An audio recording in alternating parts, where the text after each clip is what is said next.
This channel does not promote any violent, harmful, or illegal activities. All content provided by this channel is meant for an educational purpose only. আবার আগুন এবার হাওড়ার মৌরিগ্রামে বাইকের গ্যারেজে বিধ্বংসী আগুনের খবর পাওয়া যাচ্ছে। জীবন্ত পুড়ে মৃত্যু গ্যারেজ মালিকের। দমকলের দুটি ইঞ্জিনের প্রায় পৌনে 1 ঘন্টার চেষ্টায় আগুন নিয়ন্ত্রণে। দেখুন ছবি। বাইক সারানোর সময় ওয়েল্ডিং করতে গিয়ে আগুন লাগে বলে প্রাথমিক অনুমান। ছবি দেখুন। এবং ওই গ্যারেজের মালিকের ইতিমধ্যেই মৃত্যু হয়েছে বলে জানা যাচ্ছে এই বিধ্বংসী আগুনে। জীবন্ত পুড়ে মৃত্যু হয়েছে গ্যারেজ মালিকের। এখনো পর্যন্ত যেটা জানা যাচ্ছে যে ওয়েল্ডিং করতে গিয়েই আগুন লাগে, এমনটাই প্রাথমিক অনুমান। দমকলের দুটি ইঞ্জিন এসে পরিস্থিতি নিয়ন্ত্রণে আনে।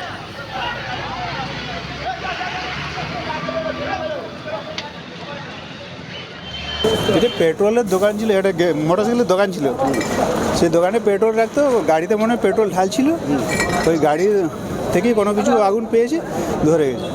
কামারহাটিতে পুকুর ভরাট করতে গিয়ে তৃণমূলের দুই কাউন্সিলরের মধ্যে দ্বন্দ্ব, আর সেই দ্বন্দ্ব মেটাতে আসরে পুরপ্রধান অবশেষে পুলিশকে এসে পুকুর ভরাট বন্ধ করতে হয়।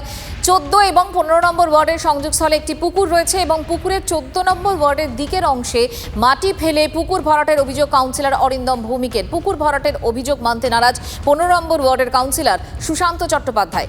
দুই কাউন্সিলরের দ্বন্দ্ব মেটাতে আসরে খোদ কামারহাটির পুরপ্রধান গোপাল সাহা। তদন্তের আশ্বাস পুরপ্রধানের। ঘটনাস্থলে পৌঁছে পুকুর ভরাটের কাজ বন্ধ করল দক্ষিণেশ্বর থানার পুলিশ। পুকুরের একটা অংশ, এটা আমার আর 15 নম্বর ওয়ার্ডে লাগোয়া কিশোর সংঘ মাঠ, তাদের ঘাটের দিকে মাটি ফেলেছে। তা আমি তাদেরকে জিজ্ঞেস করি, তারা বলছে আমাদের ঘাটটা ভেঙে যাচ্ছিল বলে আমরা পাড়টা সারাচ্ছি। আমি বললাম পাড় সারাচ্ছ বলে এতটা মাটি ফেলেছো কেন? আমার উচ্চতম যারা রয়েছে, চেয়ারম্যান, এমএলএ, সবাইকে আমি চিঠি করেও জানিয়ে দেবো ঘটনাটা। যদি পুকুরের মধ্যে মাটি গিয়ে থাকে, ঘাটে পাড় বাঁধে, তাহলে মাটি উপর থেকে তুলে দেবো। এই অভিযোগ প্রথমত সম্পূর্ণভাবে মিথ্যা। যে কারণটা কে বলছে আমি জানি না, তবে আমরা সকলেই জানি যারা এখানে মানুষ হয়েছি, কাউন্সিলর বা বলে কথা না, ওটা রাস্তাই ছিল। ওই রাস্তাটা যেভাবে হোক, এইবারে প্রবল বর্ষা আর নিম্নচাপের কারণে পুরো রাস্তা ভেঙে চৌচির হয়ে গেছে। সর্বোপরি আমাদের মাঠের যে সিঁড়িগুলো রয়েছে, সেই সিঁড়িগুলো এখনও অবধি জলমগ্ন, জলের নিচে। ন্যাচারালি জল বেড়ে আছে এবং পাশের বাড়ি যারা আছে, অসীম রায় বা ওরাই ওদের নিজেদের স্বার্থে বলছে দেখুন বাড়ি ড্যামেজ হয়ে যাচ্ছে, এবং ওরাই নিজেরা করেছে। এখানে আমরা ওয়ার্ডের তরফ থেকে বা পৌরসভার পক্ষ থেকে বা স্থানীয় মানুষ বা ক্লাবের পক্ষ থেকে কেউ কোনোভাবে এটার সঙ্গে যুক্তও নই, আর আমরা করিও নি কিছু।